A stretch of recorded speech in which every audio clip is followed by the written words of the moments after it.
അതേ baking soda തന്നെ നമുക്ക് എടുക്കാം. ഒരുപാട് എടുക്കേണ്ട ആവശ്യമില്ല. അതാ ഇത്രത്തോളം മാത്രം എടുക്കുക. ഒരു 1/4 ടീസ്പൂൺ അല്ലെങ്കിൽ അതിലും താഴെയായിട്ടുള്ള ബേക്കിംഗ് സോഡ നമുക്ക് എടുത്താൽ മതി, അല്ലെങ്കിൽ ബേക്കിംഗ് പൗഡർ എടുത്താൽ മതി. ഓക്കെ, അതാ ഇതേപോലെ തന്നെ ഇതിലേക്ക് നമുക്ക് ആഡ് ചെയ്യാം. ഓക്കെ, ഇതിൻ്റെ നടുക്കേക്ക് ആഡ് ചെയ്യാം. അതിനുശേഷം അതാ കത്തി കൊണ്ട് വേണമെങ്കിൽ ഒന്നുകൂടി നമുക്കൊന്ന് കുത്തിയ ശേഷം ഇതിലേക്ക് ഇറക്കി വെക്കാവുന്നേ ഉള്ളൂ.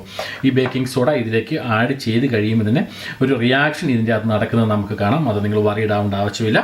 ഓക്കെ, അത് നാച്ചുറലായിട്ട് നടക്കുന്ന റിയാക്ഷനാണ്. അതായത് നമ്മുടെ നാരങ്ങയ്ക്കകത്തുള്ള സിട്രിക് ആസിഡും നമ്മുടെ ബേക്കിംഗ് സോഡയും കൂടെ നടക്കുന്ന ഒരു റിയാക്ഷനാണ്. അതുകൊണ്ട് തന്നെയാണ് നമ്മുടെ ഈ കുഴിനഖം പൂർണ്ണമായിട്ട് നമുക്ക് കളയാൻ സാധിക്കുന്നതും. അപ്പോൾ ഇന്നത്തെ സ്റ്റെപ്പ് എന്ന് വെച്ചാൽ നമുക്ക് കുഴിനഖമുള്ള ആ ഒരു വിരൽ ശരിക്കും ഓൾറെഡി നമ്മൾ ക്ലീൻ ആക്കിയിട്ടുണ്ട്. ആ വിരലിലേക്ക് നമ്മളിതാ ഈ ഒരു ലൈമ് നമ്മൾ ആ നടുക്ക് സെൻറ്ററിൽ ഒരു ഹോൾ ഇട്ടിട്ടുണ്ട്. ആ ഹോൾ ഇതേവിടെ തന്നെ നമ്മുടെ തള്ളവിരലിലേക്ക്, അതല്ലെങ്കിൽ ഏത് വിരലിലാണോ നമുക്ക് ഫംഗസ് ഉള്ള ആ വിരലിലേക്ക് ഇതുപോലെ കയറ്റി വെക്കുക. അതിനുശേഷം സാവധാനം ഒന്ന് തിരിക്കാം. ജസ്റ്റ് ഒന്ന് ട്വിസ്റ്റ് ചെയ്താൽ ജസ്റ്റ് ഒന്ന് നമ്മുടെ ഈ ഇൻഗ്രീഡിയൻ്റ് എല്ലാം നമ്മുടെ ഈ ഫംഗസ് ഉള്ള ഏരിയയിലൊന്നും ശരിക്കൊന്ന് പിടിക്കാൻ വേണ്ടി മാത്രം ജസ്റ്റ് ഒന്ന് ഇതുപോലെ ട്വിസ്റ്റ് ചെയ്യാം. അതിനുശേഷം ഇതുപോലെ തന്നെ ഒരു 10 മിനിറ്റ്സ് ഇതേപോലെ തന്നെ ഒന്ന് നിങ്ങൾ കീപ്പ് ചെയ്താൽ മാത്രം മതി.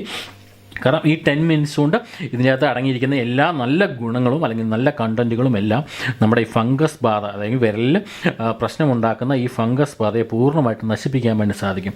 അപ്പോൾ ഇത് വീക്കിലി ഒരു 2 തവണ അല്ലെങ്കിൽ 3 തവണ നിങ്ങൾ ചെയ്താൽ മാത്രം മതി. ഒരു 10 മിനിറ്റ് ഇതേപോലെ തന്നെ വെക്കുക. അതിനുശേഷം നമുക്കിത് റിമൂവ് ചെയ്യാം. റിമൂവ് ചെയ്തിട്ട് ആ ഒരു പോർഷൻ ശരിക്ക് ക്ലീൻ ചെയ്യുക. അങ്ങനെ ഒരു ആഴ്ചയിൽ 2-3 തവണ, ഞാൻ നേരത്തെ പറഞ്ഞ 2-3 തവണ ഒന്ന് റിപ്പീറ്റ് ചെയ്ത് കഴിഞ്ഞാൽ 100% നാച്ചുറലായ രീതിയിൽ കൂടെ തന്നെ നമ്മുടെ നെയിലിലുണ്ടാകുന്ന എല്ലാ തരത്തിലുള്ള ഫംഗസ് ബാധയും നമുക്ക് ഈസി ആയിട്ട് കളയാൻ സാധിക്കും. അപ്പോൾ ഞാൻ നേരത്തെ പറഞ്ഞ പോലെ ഈ രീതി ഒന്ന് ഫോളോ ചെയ്യുക. ആദ്യം തന്നെ നിങ്ങളുടെ ഈ കുഴിനഖത്തിൻ്റെ ആ ഏരിയയിൽ ശരിക്കും ഈ ബേക്കിംഗ് സോഡ ഉപയോഗിച്ച് ശരിക്കും ഒന്ന് ക്ലീൻ ചെയ്യുക, ഒന്ന് ഹൈജീൻ ആക്കി എടുക്കുക. അതിനുശേഷം വേണം ഞാൻ ഈ പറഞ്ഞ പോലെ തന്നെ നാരങ്ങയ്ക്കകത്ത് ബേക്കിംഗ് സോഡ അതല്ലെങ്കിൽ ബേക്കിംഗ് പൗഡർ ഇട്ട ശേഷം ശരിക്കും ആ ഏതു വിരലാണോ അവിടെ ശരിക്കും ഒന്ന് പുഷ് ചെയ്ത് വെക്കുക. അതിനുശേഷം അങ്ങനെ അതേപോലെ തന്നെ ഏകദേശം ഒരു 10 മിനിറ്റ് കീപ്പ് ചെയ്യുക.